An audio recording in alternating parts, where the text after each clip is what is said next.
Splinter Cell 1 was the first one on the market to bring this new genre. Really define the genre, action stealth. And for us now, it's about taking that genre and pushing it, further. When we started working on Conviction,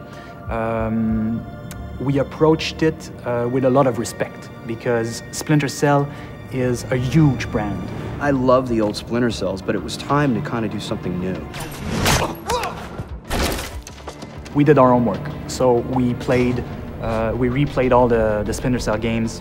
We played all the other games in the genre. As I was playing them, I found them to be a lot frustrating. I didn't feel like the guy that I was supposed to be. In reality, that kind of fantasy of playing like this kind of stealth agent, if you're spotted, it shouldn't be like mission failure, Like it should just be that kind of next step of the evolution of the action. With Conviction, we brought this new layer of action.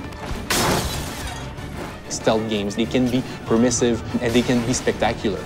And how we do that, it's by allowing players to go into an action loop and then come back into stealth. The gameplay loop that we have in Splinter Cell Conviction is what we call PEV. Prepare, execute, and vanish. It perfectly describes the new gameplay that we are bringing forward. It's not you play stealth or you play action, you play both at the same time. What we're really allowing you to do now is approach these missions however you want. This is what I want to do, this is where I want to go, bang, I do it. If you approach the enemies in a stealthy fashion, you can then be rewarded with a mark and execute. Mark and execute is a new gameplay system that we've created for Splinter Cell. And the core philosophy is basically having the player able to kind of master like Sam's skills. Like you have classic scenes in movies when people breach a room, pull the pistol out, bang, bang, bang, 3 shots will kill 3 guys. We want the player to be able to experience that kind of thing. Basically, when you're in the shadows, you can observe the enemy and prepare your plan or your tactic. You have a look around, see which enemies you want to target, bang, click the right bumper, mark appears on his head, go for the next guy, mark appears on his head, and then at any time you want, when you're in the right position, press Y, and then you'll unleash like a barrage of bullets at these guys. You can even mark lights, all different objects.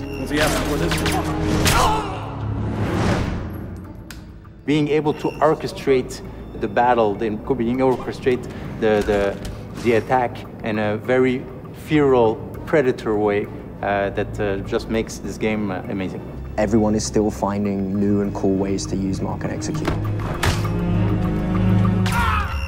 We're doing it fast because we want you to feel like a predator, like a panther. You got Sam moving in such a way that he never moved before.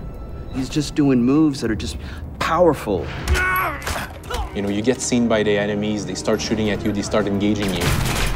And then, if you want, you just turn a corner, you hide in the shadows, you break the line of sight with your enemies. And then automatically, what we do is we make appear your silhouette, your last known position. The last known position, it's a visual representation of where the enemies last saw you.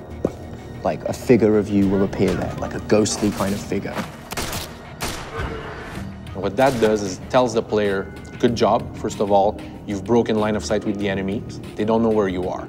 But also what it does is that it tells you that the enemy is going to concentrate on that last known position. So you know where they're going, you know where they're looking. So you can flank them, you can ambush them, so you can really play with them the way a cat would play with a mouse. The hardcore Splinter Cell fans and the hardcore shooter fans are going to really appreciate what we've done. It's just so cutting edge, and I was blown away. We're really happy with what we have. I think we have a unique mix of stealth and action. Storytelling's great. Even more fun and high impact. That is finally a game that everybody wants to play as a stealth action game.